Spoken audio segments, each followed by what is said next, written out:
Does buying a driver with lower loft increase your distance? Turns out, almost never. Stay tuned to find out why. I'm Jason from Fitted Golf, where we continue to prove it's your clubs. Recently, I've been seeing articles popping up saying things like, lower your loft, hit it further, or long players hit it lower. So is it true that using a driver with lower loft will make you hit it further? Let's dig into this. So there's a lot to unpack in this video. Our starting point is determining how well the average player is doing with their driver. In our studio, over 90% of golfers who come in are achieving less than 80% of their driver capability. So put another way, someone who should be carrying their driver 200 yards will be carrying it 160 or less off the tee. This is not a swing issue. This is a bad golf club issue, and it's stealing 40 or more yards from their drives. This is important to know because if changing to a lower loft is going to increase distance, it's only valid if you don't also have to change your swing to get that improvement. We've done a previous video covering all the core components of distance. If you haven't seen that video, check it out. There'll be a link in the description below. For this video, we're solely going to focus on launch angle component of distance because if we're not changing anything in the swing and we're lowering driver loft, then the piece most impacted will be launch angle. Okay, so let's dig into launch angle in more detail. The launch angle that will give you the most distance is determined by your swing speed.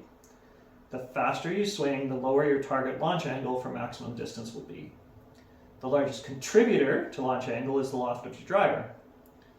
Angle of attack also counts, but it changes with each golfer, and it can add to the launch angle, it can actually decrease the launch angle, or it can have a neutral effect. For the vast majority of average golfers, they swing their driver with a slight downward angle or flat. So for this exploration, we'll just go with neutral to give us the best opportunity to succeed with this lower loft. All right, so with all our clients, we use a proprietary modeling software that allows us to input all their swing characteristics. Once that's done, we can see what their maximum carry distance would be if they were getting 100% efficiency out of their driver.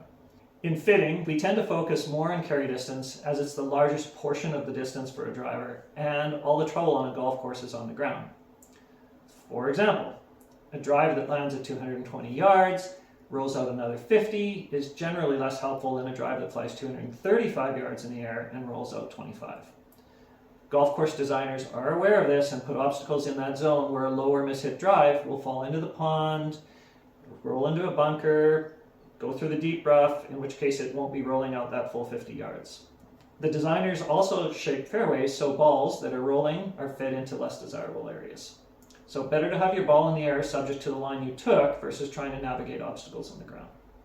All right, so back to the fitting software. From our example, we're going to use an environment of a warm day at sea level with no wind, just to keep it simple. We're going to look at 3 players, one with a swing speed of 70 miles an hour, one with 85 miles an hour, and one with 100 miles an hour. We are going to choose a launch angle of 11 degrees, which is about the best launch angle we'd see from amateurs using a typical 10.5 degree club and hitting it in the middle of the face. All right, so let's take a look at the chart and see what we've got. So at 70 miles per hour, we're going to see a carry of 112 yards. At 85 miles per hour, about 173, and at 100 miles an hour, about 232. These are the max distances we can get from those swing speeds at that launch angle. All right, well, one person might say, well, of course, the swing speed of the 100 mile an hour person is going to hit it further. They're swinging harder. Well, that's true, but let's take a closer look at our 70 and 100 mile an hour players to see what's going on by digging in a bit more. So here's a chart showing what happens with our 70 mile per hour player when we increase launch angle from 11 through to 18 degrees. Notice as we continue to increase the angle, we see improvements in distance through to 17 degrees. Allowing for some rollout improvements, probably we'd be happiest around 15 or 16 degree launch. So if we roll back the launch angle to 10 or 9 degrees, we can see the distance lost from our 11 degree starting point. So if you're swinging 70 miles per hour and you changed your driver from 10.5, say, down to 9 degrees, you've actually dropped your carry distance by almost 15 yards. And you'd have lost almost 35 yards to the player that had increased their driver loft by 5 degrees. So would you rather hit the ball 97 or 131 yards? All right, so what's at play here? To help us understand, let's pull up a driver distance chart, courtesy of Dave Tootleman. This chart happens to be for an 85 mile an hour swing speed, but the distribution will be similar with different speeds. What's immediately interesting with this chart is notice the further right we go on the chart, the higher the possible distance. Also notice the further right we go, the higher the launch angle that's associated with those increased distances. So right now you might be saying, hang on, the article said lower driver loft would increase my distance, but this chart says 26 degrees would give me my best distance option. And my driver is nowhere near that loft. In fact, your driver is probably less than half that loft. Okay, so shouldn't I just get a 20-something degree driver and get max distance? Well, first up, good luck trying to find a high lofted driver in your local store, unless you happen to be working with us, as we do in fact provide people with high lofted drivers. However, it's not just as simple as get the highest loft possible, as spin also plays a role in this chart. You'll notice that to get max distance, we need to have high launch with very low spin rates. The problem is that as we add loft to the driver, we also add spin. If we look at our far right column, you'll see that as spin rate increases, our distance falls off dramatically. In fact, with every launch angle, there's an associated ideal spin rate to give us the max distance. In this chart, that number is reflected by the dotted line working its way down and to the right. So for any given player, there will be a place where a perfect driver for them will have the ideal intersection between launch angle and spin rate. Now for the majority of players, that will fall somewhere in the middle of this chart. All right, notice that middle corresponds to that 15-degree kind of area that our modeling software suggested for this swing speed. Now we can make changes to the swing pattern, specifically angle of attack, to move ourselves towards the right side of this chart. However, the claim we were checking wasn't make a swing change to hit it further, the claim was use a lower loft to hit it further. So if we get back to our 70-mile-an-hour player launching their 10.5-degree driver at 11 degrees, the question then is how is it possible to get their existing driver to launch at 16 degrees to maximize their distance when it's already launching 5 degrees too low? And how will lowering their driver loft help when they're already launching too low? The answer is it won't. It's actually going to hurt the player. All right, so let's shift and look at our 100-mile-an-hour player and see if there's a difference. So here's a smaller chart from our modeling software, again showing distances as we lower launch angle.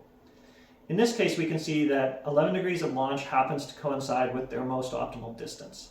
Once we start to drop to 10, 9, and 8 degrees, distance is falling off rapidly.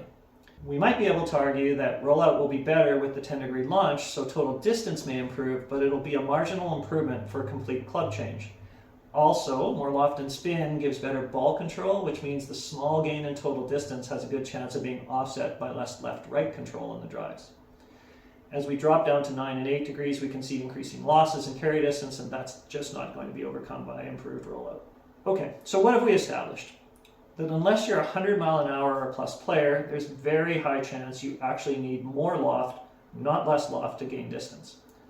Secondly, even if you are a 100-mile-an-hour player, there's a good chance you already have a club in your hands that's very close to optimal, and lowering that loft will only bring meaningful gains if you have a very high angle of attack or you were misfit to begin with. So the next question is, what percentage of amateur players swing faster than 100 miles an hour and have a high angle of attack? The answer in our studio is 5% of players swing 100 miles an hour or faster, 2% swing with any significant upward angle of attack, 80% of our clients swing between 70 and 85 miles per hour. And by the way, almost everyone who comes into the studio either has no idea what their driver swing speed is or overestimates what their driver swing speed will be. So before you take some very questionable advice and go buy that new low lofted driver, best to get in with a good quality club fitter and find out A, how fast you actually swing your club, B, what launch angle is optimum for that speed in your swing pattern, and C, if you're actually launching the ball anywhere near that target angle with your current driver. There is a pretty high chance the reality is you're already launching it too low, not too high. If that's true, buying a new low lofted driver is going to leave you very disappointed. All right, I want to finish with a story. So a couple of years ago, I was down at the outdoor range. It was a nice sunny day and I didn't want to be in the studio, and I was testing some equipment.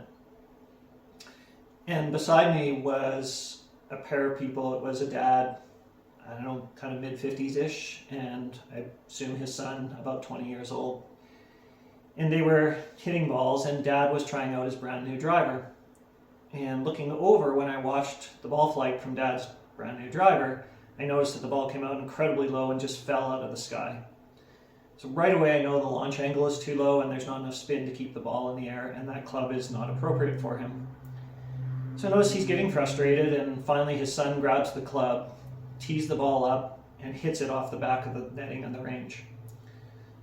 The thing was, the son was swinging about 115 miles an hour and Dad was probably swinging 75-ish, maybe 70, somewhere in that range.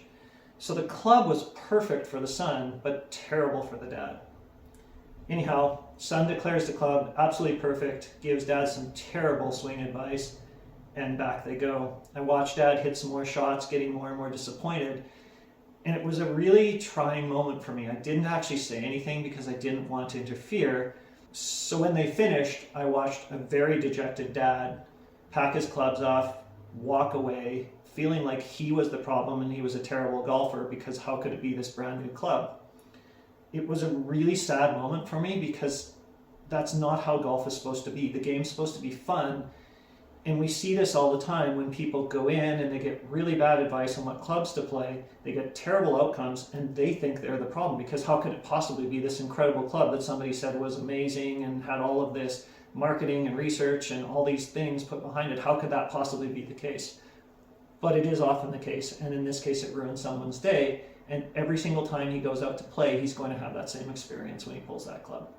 So before you go out and buy the latest, best ever, everybody's playing it, you have to have it club that's going to take a reasonable chunk of money out of your pocket and make you think you're a terrible golfer and ruin the game, please reach out, book an appointment, come in, identify the driver that actually gives you maximum distance, and by extension, maximum fun. Because the game is just way more fun when the ball is in the air headed the direction you want. For more information, check us out at fittedgolf.ca. Also email us, hello@fittedgolf.ca. Please take a moment and comment down below and share your experience with getting a new driver. Let us know in the comments what you like about these videos and anything you'd like us to do in the future. We read your feedback. It genuinely helps us make the channel better and helps ensure we're providing you with the information you most want. I'm Jason from Fitted Golf, where we continue to prove that it's your clubs.